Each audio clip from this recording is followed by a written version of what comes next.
Ladies and gentlemen, welcome to another episode of Basic Lazy. Today we're looking at te form.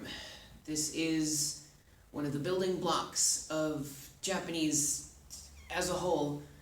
It or any permutations of it are used to do just far too many things in Japanese. You use it to make the present progressive or the past progressive tense. By adding other verbs onto the end of it, you get different meanings for the verbs. Like you can use te shimau to mean like I finished doing something, or like I regrettably did something. You can use this form just instead of with te, use ta to make past tense, because the conjugation system is exactly the same.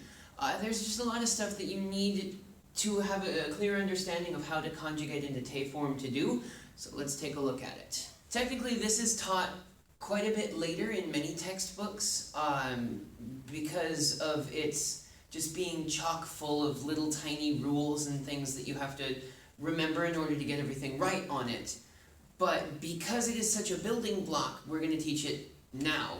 And if you are watching this video after having seen the other ways to do like past tense or present progressive or something like that, then great, this will be a review for you. If you're coming into this cold, this will be like a big help for when you learn other stuff. Te form is basically like learning Latin before you learn Italian or French or Spanish. There are two types of verbs basically. There's ru verbs and u verbs.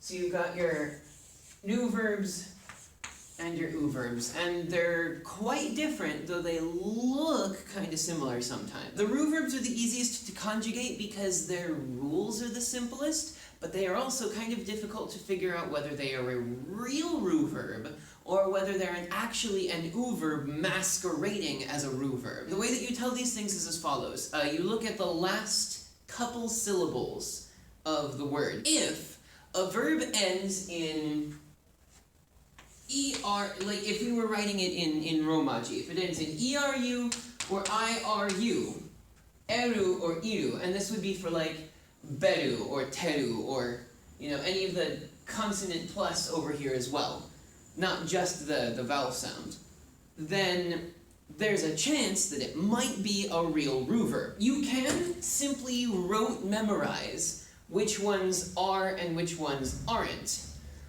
But if you want to do it from like a procedural rules standpoint, then the best and easiest way to do it is to see how it's written in kanji. If the last syllable before the ru at the end is written in kana and is not part of the kanji, then it is a ru verb. And if it is part of the kanji, then it is an u verb.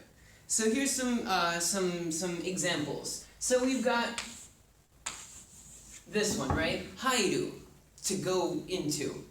Hai, this part here, this is the ha-i, and here's the ru. Since this last bit here is technically part of this kanji, this ru verb actually is an u verb. Hairu, we've got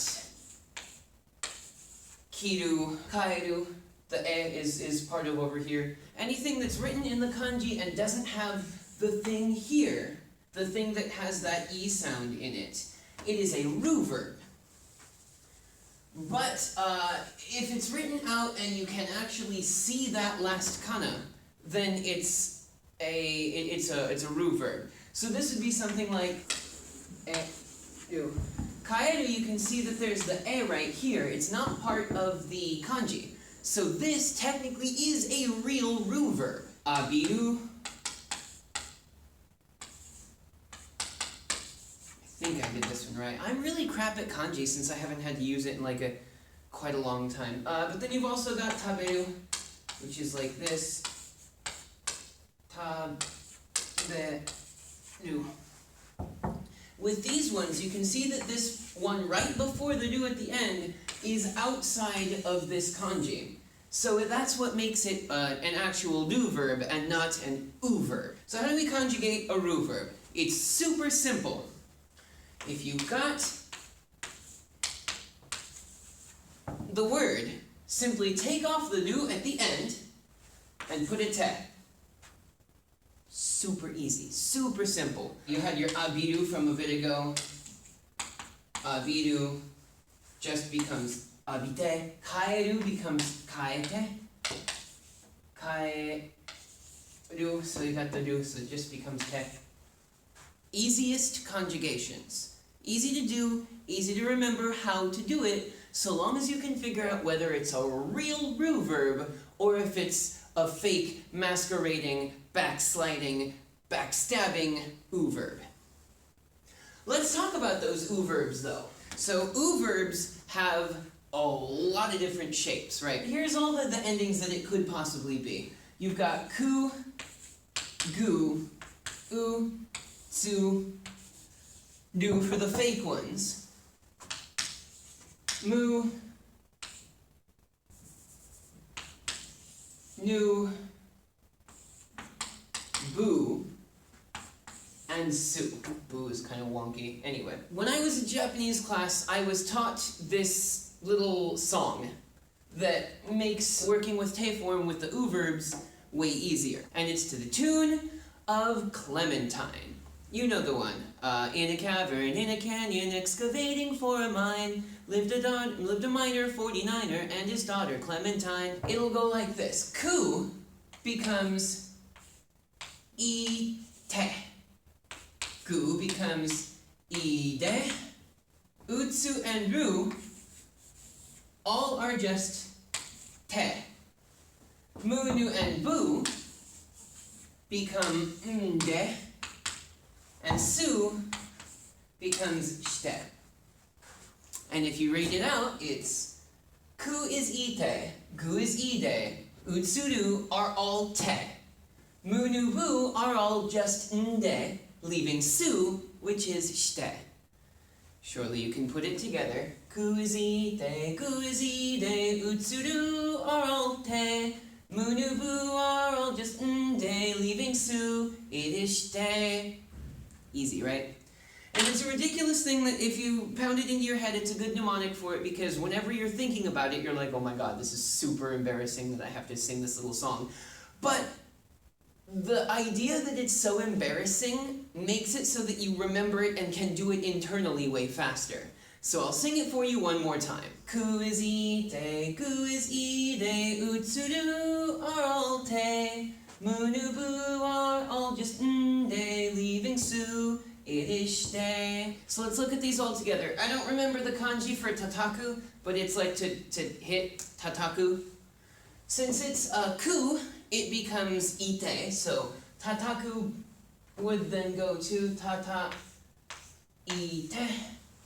Isogu, since it's gu, becomes, iso ide. Kau, since it's u, part of that utsudu group, becomes te. So matsu is the same way. It becomes mate. Kau by the isogu is to hurry. Pardon me. Kau is to buy. Matsu is to wait. Mamoru is to protect. And it's part of that utsudu group, so it becomes mamote. Konomu is part of mu, nu, bu. So mu, nu, bu are all what? It becomes nde. Shinu becomes shi, nde. Manabu becomes, not even on the screen anymore, manande. And hanasu, since it's su, becomes hanashite. That is your set of rules for making your verbs into te form. But let's talk about those irregular verbs, because every language has got them. Irregular verbs are a bastard because you just have to memorize them. So here's a list of a few of the irregular verbs, because I don't remember all of them right now. All the irregular verbs have their own set of rules that each different verb has to deal with. So let's go through a couple of them right now. Suru is the most common verb in Japanese because it is like its own verb class, the suru verbs, because it's noun suru, to do that thing. So like benkyou suru is to do study, or to study. Of course, becomes shite. Suru becomes shite. Let's do this. kuru becomes kite. Kite, iku. Normally, because it's a ku, it should be ite, but since it can't do that, it just becomes ite. Irasharu, if you guys have been looking at the Keigo videos that I've been putting up, you know is maddeningly stupid, and it becomes irashite, which, what? And then iru, technically, is a do verb. And you know how normally in the do verbs you're supposed to be able to see the last syllable before the do, even when it's written in kanji. This one is different because technically, if you write iru in kanji, it looks like this. Iru. So you can't really see the e because it's the only kanji that's there, right? But this one technically works like a do verb, so it actually becomes just ite. Ite. But let's talk about desu, right? So desu is the copula. It's the second most common verb in Japanese because it's only technically kind of a verb. You have to change it to a completely different verb. Desu becomes dearu. Becomes deatte. You have this bollocks, which technically dearu is a different verb. It just has the same usage as desu in this case. One more thing to look at is when you are speaking very formally. You know how you have verbs that when you switch them to nice form, they end up with mas at the end of them. Normally you wouldn't conjugate this end mus bit. Ta, be, do. We switch this to mas form by getting rid of the do and putting on mus. You use this su just like it was the end of the normal verb, and it becomes habema shite.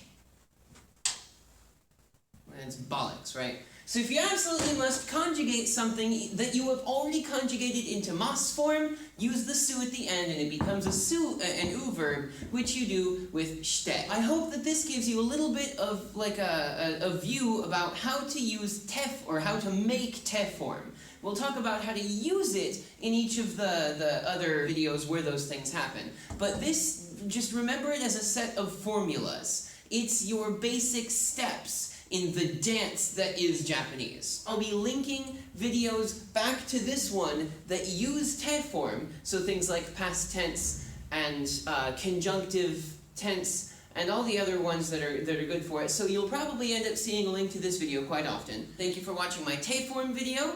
I know it's a super complicated thing, so if you have any questions, you can, of course, send me messages on YouTube or Twitter, leave a comment down in the bottom bit. If you liked this video and if you thought that it was useful, then please consider liking and subscribing if you haven't already. Think about maybe going and looking at my Patreon, which, if I am in the center of the screen, then it's probably, the link to it is like here. Make sure to like, favorite, share, add to your playlists, because even those little bits, they help because they let me know that I'm doing things that you guys want to see. So again, thank you very much for watching, and I'll see you next time on Basic Lazy.